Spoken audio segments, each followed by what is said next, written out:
Hi, it's Wednesday, April 1st. Greetings to all Rotarians in San Jose. I'm here filming from the Rose Garden with my friends, my cardboard friends. Paul Harris and his wife Jean. They have nowhere to go. They are sheltered in place with me and Jim. So there you go. Today's broadcast will essentially be Larry Stone, our very own Larry Stone, and he's going to talk to you about the effect of the coronavirus on our local economy and real estate. And before I introduce him, I would like to thank Big Kahuna Productions, Sean O'Kane for being my producer and giving us these weekly Rotary broadcasts. So without further ado, here's Larry Stone. Whoop! My annual presentation on the Silicon Valley real estate cycle, entitled Boom, Bubble, or Bust, has been postponed, disrupted would be a better word, due to the coronavirus. President Karen has asked me to give some brief remarks on the impact COVID-19 is having on our local economy, including our real estate markets. Last year, I talked about the impending recession. I said, as you'll recall, we will have a recession because we always do. I said our tech economy is very volatile.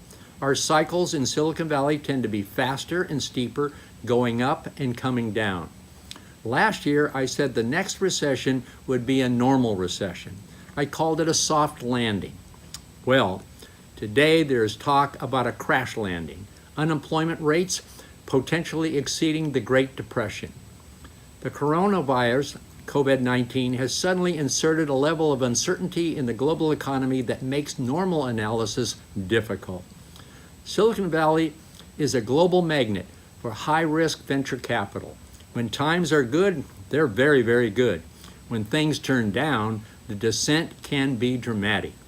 It's like when Warren Buffett said, quote, "It's only when the tide goes out that you learn who is swimming naked." The coronavirus is a monumental health and humanitarian crisis of global significance. Eventually, experts believe that the medical aspects will diminish like SARS and Ebola. However, the economic impact will remain for a much longer period of time, increasing the prospect of a pandemic-triggered recession. A deep drop in consumer demand, supply disruptions, a sharp decline in job growth, short-term disruptions, long-term outcomes. Jesse Rothstein, a professor of public policy at UC Berkeley, said, and I quote, "I think this is going to be larger than the Great Recession." Wow. We are dealing first with a health crisis, not an economic crisis. We must resolve the health crisis if we ever expect to deal with the economic crisis. The president believes that if we resolve the economic crisis, the resolution of the health crisis will magically follow. That's unbelievable. Economic activity is highly globalized. Disruptions in business and economic activity can have a substantial effect beyond immediate medical crisis. It will take more time to recover than most of us expect or hope. Extreme market volatility leads to reduced consumption for an economy that is driven by consumer consumption. A wide range of public policies at the federal, state, and local level have been enacted, while market forces, business and consumers, cope with uncertainty and fear. The longer the slowdown of economic growth, the longer the bounce back to normalcy. So what are some of the economic implications of this pandemic on our real estate markets?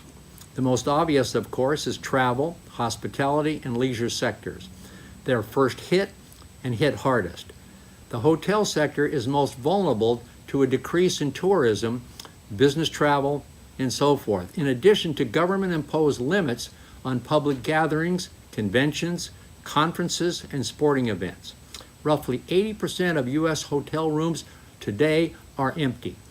Next, the retail and transportation sectors. Fear of social contact will exacerbate the serious challenges already facing the retail sector, particularly in-store comparison good retailers. Restaurants, food and beverage outlets, supermarkets, and major malls will suffer from compulsory or self-imposed travel restrictions. A sharp decline in consumer spending by consumers who have lost their jobs. Home values and home prices are directly tied to the economy. There's a reason my 3,000 square foot home on a 10,000 square foot lot, which I purchased in 1975 for $85,000, is valued at $3 million. It's the Silicon Valley tech economy that has caused residential home prices to skyrocket. You know, it really doesn't matter how low interest rates are if we have 10% unemployment or more. During the Great Recession, residential property values dropped 50% in some geographic areas of the county. At the height of the Great Recession, my office proactively reduced the assessed value on 136,000 properties, nearly 1/4 of all properties in the county, reducing the assessment roll by $27 billion. The MLS recently suspended all open houses and broker tours for homes for sale. Nobody will ever purchase a home that they can't inspect. And finally, small businesses who don't have the cash reserves to survive for a very long time.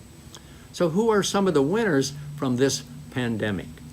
The healthcare industry, of course, hospitals, clinics and labs, medical service and device manufacturers, and finally retailers may benefit, accelerating the impact of e-commerce on brick and mortar retailers. Disruption of the global supply chains could ironically help warehousing and logistics, Amazon's fulfillment centers. Forecasters project that the state unemployment, which was 3.6% in January, may go to 7.3% by year end and 10 to 12% next year. That's Great Recession levels. Development, construction, and leasing activity may be delayed or canceled due to the heightened sense of uncertainty over the economic and business outlook. Kaiser Permanente just announced this week the cancellation of a $900 million, 1.6 million square foot office tower in Oakland. More cancellations or delays of major real estate projects are expected. And given the extended time it takes today to entitle and finance major commercial real estate projects, this could have a long-term impact on the critical real estate development, including both affordable and worker housing. A slowing economy also takes its toll on tax revenues, particularly in California. Government spending is an important component of a healthy economy. There is a connection between economic growth and tax revenues.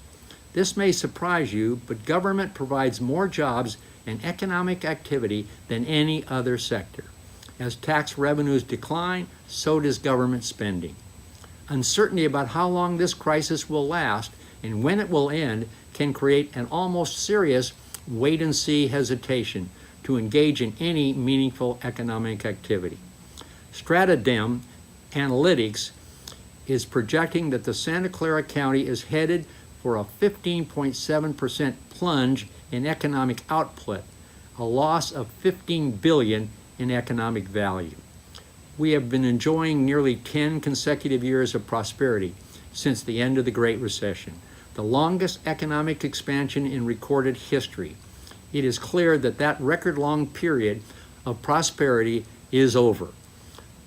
Prior to COVID-19, our region was facing some serious headwinds, record high housing costs, serious regulatory scrutiny of large tech firms, and slowing population growth, and now the coronavirus. On a positive note, hopefully COVID will be contained before it causes catastrophic economic disruption. In the course of my lifetime, we have seen enormous progress worldwide. Polio was nearly cured thanks to Rotary. Hunger has dropped nearly in half. Life expectancy has increased from 46 to 71. We have survived the Great Depression and the Great Recession. We have done it through collective action to meet emerging challenges. The coronavirus is one of those serious challenges. But the top of my list today is climate change and global warming. If we do not get this under control, there'll be no place for any of us to hide. If we want a strong and free economy that does not stall out over multiple years, we must reassert trust in our institutions, be they locally or globally.